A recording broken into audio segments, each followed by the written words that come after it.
Hi guys, welcome back to my channel. So today is a quick little Dollar Tree haul.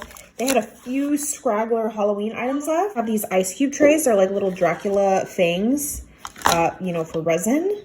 So I got that. And like they had the Christmas stuff is starting to come out. So I got this. It's called Foam Scatter. And you can just throw this on the top, kind of like packing peanuts or Christmas packages. So I got 2 of those. It's super cute. I stocked up because I'm already out of the shrink wrap that I have. So I picked up 4 more.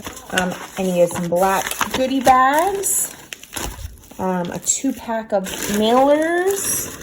And then these guys, which I'm super excited about. I'm going to... Oh, what is that? Those glitter foam things. These are like those stand up frames, like picture frames, like almost like an acrylic. And I have a really fun idea for these for challenge giveaways that I enter. I'm going to do something cute with these, and it's double-sided. It says fall here and then on the back as well.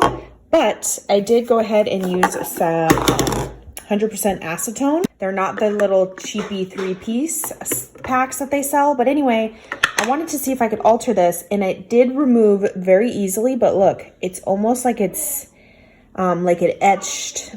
I mean, I wiped it and I wiped it with acetone and it just is not coming off. I mean, you can't see it like this, but in the light, you can definitely see that there was a decal there.